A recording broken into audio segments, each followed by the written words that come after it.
देखिए, न्याय इसलिए नहीं मिला क्योंकि ज़्यादा प्रयास नहीं हुआ।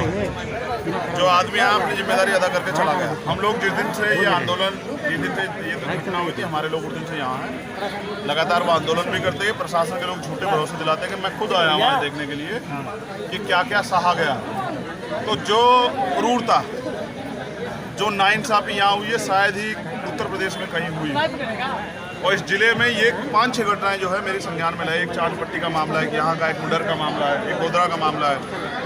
एक इससे पहले मैं आया था तो प्रधान सत्यमेव जयते की हत्या की गई। जो भी दलित वर्ग के लोग थोड़े से आगे बढ़ रहे हैं, उन पर सरकार के लोग और यहाँ के राजनीतिक लोगों का शिकंजा कसने का जो है प्रोग्राम चल रहा है। एक तरफ प्रधानमंत्री कहते हैं कि 2 गज दूरी, मास्क का जरूरी, और वो ये भी कहते हैं कि प्रधानमंत्री आवास योजना चल रही है, सब लोग अपने अपने घरों में रहें। लेकिन यहाँ जिस तरह से हमारे घर तोड़ के और घर का सामान, गहने, पैसे, बहनों को मारपीट, उनके तनों से कपड़े छीन ले गए, छोटे छोटे बच्चों के साथ मारपीट, अन्न में जो है कांच मिला दिया गया, आटे में जो है कोई केमिकल मिला दिया गया, ये क्या है?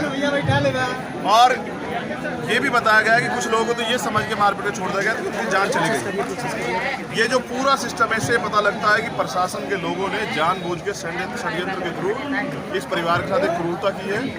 और न्याय दिलाने के लिए हमने प्रशासन को 7 दिन का समय दिया, क्योंकि प्रधान जी आने उनसे बात नहीं हुई। फिर उसके बाद हम आजमगढ़ में एक बड़ी पंचायत करेंगे, जितने भी शोषित लोग हैं, जिनका घटनाएं हुई हैं, उन सबको साथ लेके हमारी मांग है कि उन अधिकारी, दोषी अधिकारी कर्मचारियों को मुकदमा से, और जो झूठे मुकदमे प्रधान जी के परिवार पे किए गए, उनमें जो है वो मुकदमे जो है वापस किए जाए, वरना उनमें हमारा भी नाम लिया जाए। हम देखेंगे यहाँ की कितनी जेल बड़ी है, हमारा भी नाम ऐड किया जाए 120 में, हम यहीं थे उस दिन प्रधान जी के साथ, हमें भी जेल भेजा जाए। और तीसरा, जो आर्थिक नुकसान हुआ, जो मेरे आकलन में लगभग 5 करोड़ रुपए का, 5 करोड़ रुपए का मुआवजा जो है इस परिवार को दिया जाए। अगर सरकार ये नहीं करती है तो मैं समझता हूँ कि सरकार जो है ना, सरकार तो पहले से ही, क्योंकि इतने दिन से कोई नहीं आया सरकार का आदमी, तो वो दलित पिछड़ा मुस्लिम विरोधी तो पहले से ही थी। अब वो दलितों को ख़त्म करने का, उनको निपटाने का जो है ना काम करने लगी। हमें इस पर जो है गहनता सोचने की जरूरत है।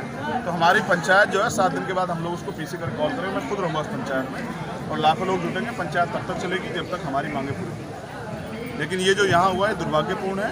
और जिन अधिकारियों कर्मचारियों ने किया है, वो एक जो हमारी बहन द्वारा बताया गया कि छोटी जात की औरतें मजा लेने के लिए होती है।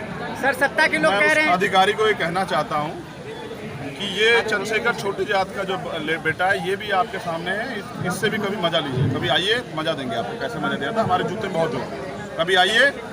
हम किसी की बहन बेटी को बुरा नहीं कहते, क्योंकि हमने ये सीखा नहीं हमारे महापुरुषों ने। लेकिन हाँ, अगर हमारी बहन बेटी को कोई आँख उठाएगा तो ऐसा इलाज करेंगे कि उसके साथ पिट जाएगा। पहली बात तो ये है कि आश्वासन, इसलिए मैं आश्वासन देने वाला कोई नहीं है। मैं तो समय इसलिए दे रहा हूँ क्योंकि प्रधान जी आज यहाँ नहीं है। प्रधान जी अगर यहाँ होते, उनसे बात हो जाती, तो मैं आज एक तारीख भी डिक्लेयर कर देता। हाँ, ये इतना जो घर बार तोड़ा है, सत्ता के लोगों ने तोड़ा है। सत्ता के लोग आके देखे तो मुख्यमंत्री आए ना, दलितों से नफरत क्या है? क्या दलितों से बदबू आती है?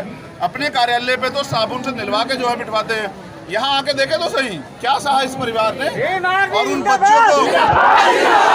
बच्चों के जो, हमारी बहनों के जो तन से कपड़े नोचे गए हैं, शर्म नहीं आती सरकार को?